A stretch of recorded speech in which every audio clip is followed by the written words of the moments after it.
Vídeo rápido e o vídeo de hoje é o nosso vídeo do setor bancário. Vamos falar de um novo anúncio bilionário de dividendos, da expectativa de resultados agora para o primeiro trimestre. Chamar atenção também porque muita gente pode estar pagando caro em uma dessas ações e falar do Banco do Brasil, que não melhorou em praticamente nada e pode trazer o menor resultado dos últimos anos do banco.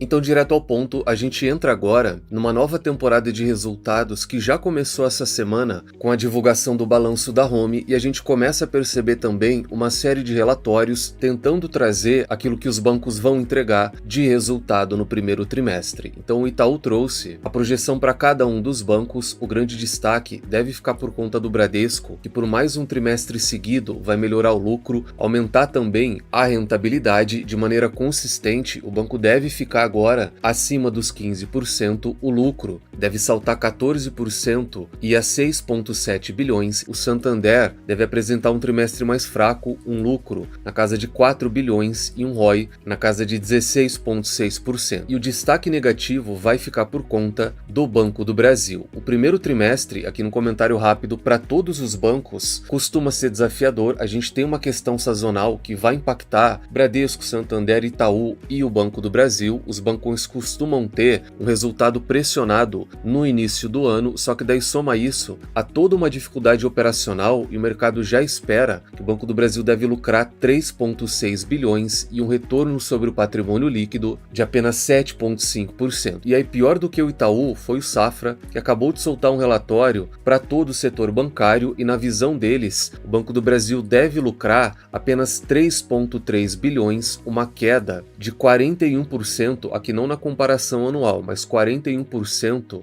na comparação trimestral e um ROI de apenas 7,2%. Então, caso isso se confirme, o Banco do Brasil deve trazer o pior resultado dos últimos anos, e se a gente projetar esse lucro de 3,3, quase 3,4 bilhões de reais até o final do ano, isso daqui vai implicar no lucro de 13,6 bilhões, e se a gente coloca isso e compara com o valor de mercado de 139 bilhões, o PL projetado do banco é de 10,2 vezes até o final de 2026. Então, por isso eu tenho comentado nos vídeos e nos cálculos que a gente tem feito que o Banco do Brasil a 22, e hoje ele subiu um pouco, foi para 24, o mercado previa uma recuperação muito rápida, aquela recuperação em V que a gente costuma falar, um lucro de 26 bilhões ao final de 2026, e eu sempre comentei que isso daqui é uma expectativa muito otimista. Na minha visão, eu trouxe que eu tenho a expectativa de um lucro na casa de 21 bilhões, e caso o banco entregue esse lucro de 3,3 e um resultado fraco até o final do ano, o banco não deve cumprir nem o guidance para 2026. Então, por isso eu sempre sou muito conservador nessas projeções que eu faço, e vale ter um cuidado na hora de projetar o resultado também. Olhando para o desempenho, não só do lucro, mas do pagamento de dividendos, dá para notar esse comportamento cíclico que o Banco do Brasil vai ter, apesar de não estar ligado a nenhum tipo de commodity. O Banco do Brasil é muito exposto ao comportamento do agro, então quando o agro vai bem, a ação costuma performar bem, quando o setor cai, a ação vai acompanhar o movimento, e uma das métricas que eu mais gosto de acompanhar dentro do setor bancário, até mais do que o preço sobre lucro, é o preço sobre valor patrimonial. Então, olhando dessa maneira, o Banco do Brasil não está tão caro assim, historicamente está abaixo da média de negociação, só que a 0,74, esse já é o segundo maior valor dos últimos 6 anos para o banco. Então, se a gente quiser olhar para aquele patamar muito interessante, que é um PVP de 0,6 até 0,7, em que o banco foi negociado em menos de 5% de toda a história da ação, a gente está falando que o Banco do Brasil só passa a ser interessante na casa de 22 ou abaixo disso para quem visa o longo prazo. A 24, 25, o banco tende a se recuperar, só que aí o sócio vai precisar ter um cuidado maior, porque o mercado está muito otimista, está precificando uma recuperação muito rápida, e a gente começa a perceber que caso o banco entregue esse lucro de apenas 3,3 bilhões, a situação é mais difícil do que grande parte do mercado previa. Então, quanto mais margem, melhor, e o preço precisa ser favorável na hora de fazer o investimento.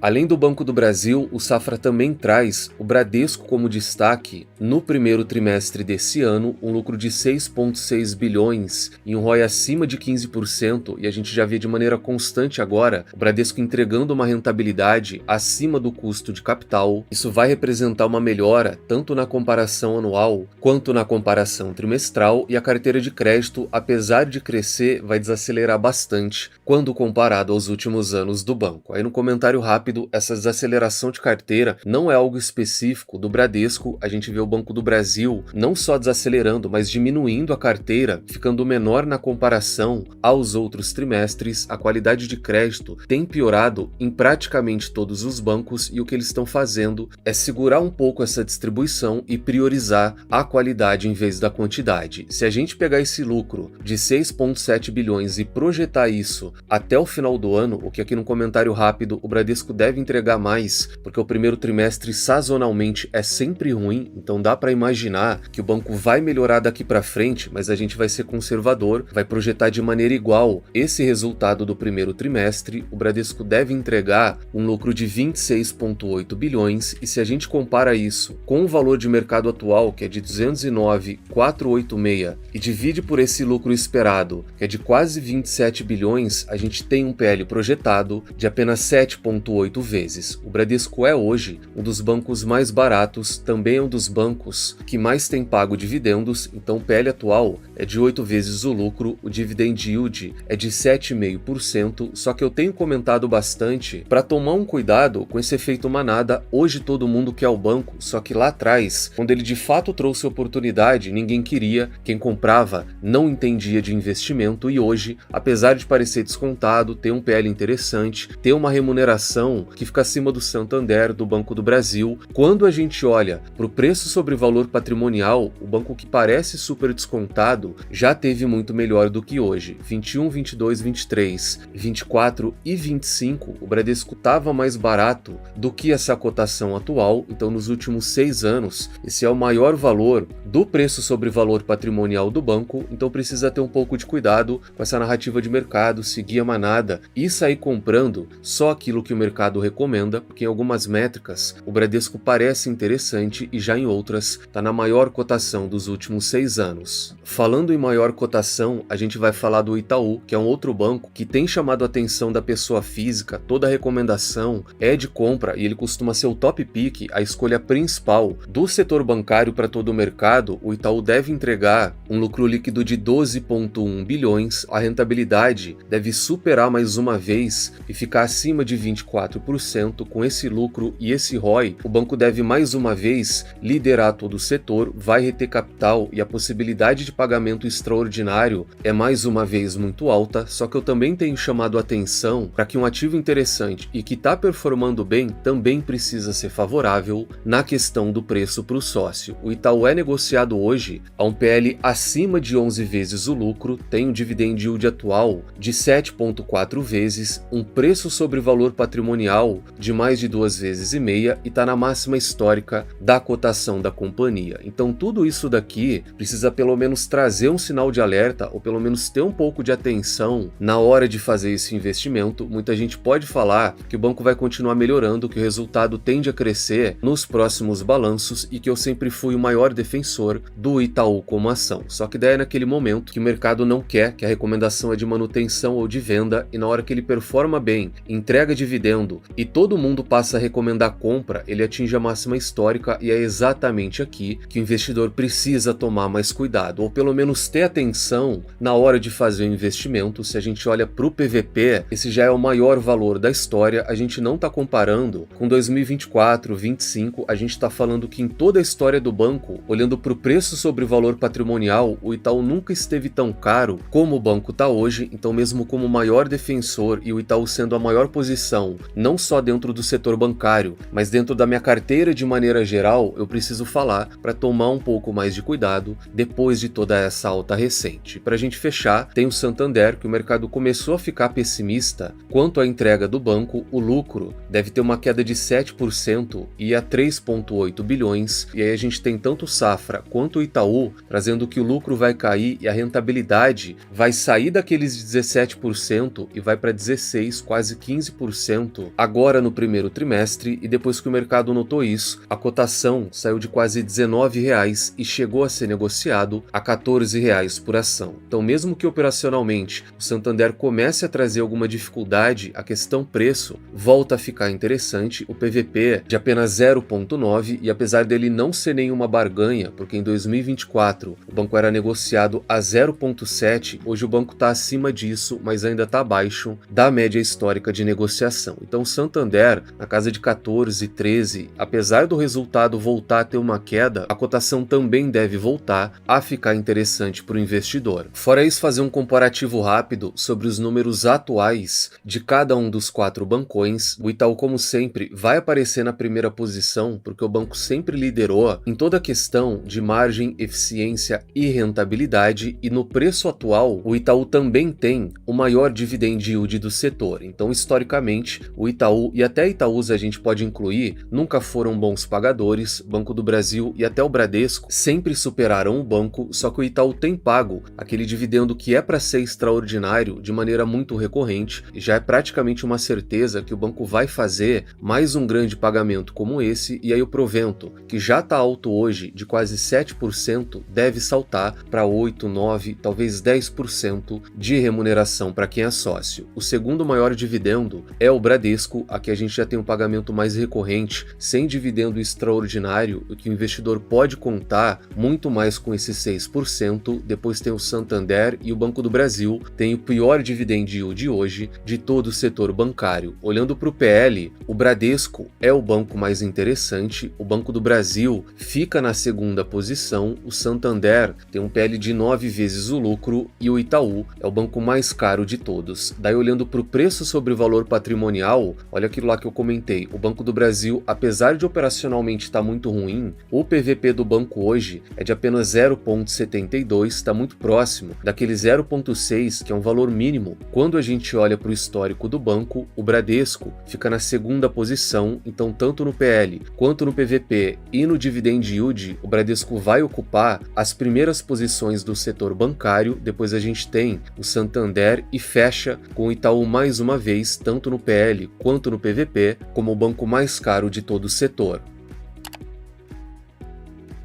Para a gente finalizar, vamos falar da Stone, mais uma empresa dentro do setor bancário, porque a Stone é conhecida como aquela empresa de maquininha, mas tem se voltado também, tem mudado a operação e ganhado dinheiro como banco. Esse novo anúncio, acima de 3 bilhões de reais, é um valor muito alto e que vai corresponder a mais de 2 dólares por ação. Se você não conhece a Stone, tem um vídeo aqui no canal que vão falar de vários bancos de graça, onde a gente vai estudar o Nubank, a PagBank e também a Stone. Esse vídeo é muito importante porque vai falar não só da questão preço e do pagamento de dividendos, mas também de todo o risco de se investir nesse tipo de ação. Então, se você não conhece a Stone e o PagBank, assim que acabar esse vídeo, procura esse outro no canal, porque vale muito a pena conhecer essas duas empresas. Então, o que a Stone trouxe foi um valor muito alto de 2 dólares e 53, que vai ter Datacom no dia 24/4. Então, ainda essa semana, o sócio precisa estar posicionado para garantir esse pagamento, que vai ser creditado no dia 4 de maio, no valor total de 3,1 bilhões. Esse valor é tão alto que, se a gente comparar com o valor de mercado atual da empresa, que é de 3,8 bilhões de dólares, e converter isso para reais, a gente chega no valor de mercado de mais de 19 bilhões. Esses 3,1 bi que a empresa está pagando agora, porque ela se desfez de um ativo que é a Lynx, e quem comprou foi a TOTS no final do ano passado, a gente fala de um dividend yield de mais de 16%. Então, uma remuneração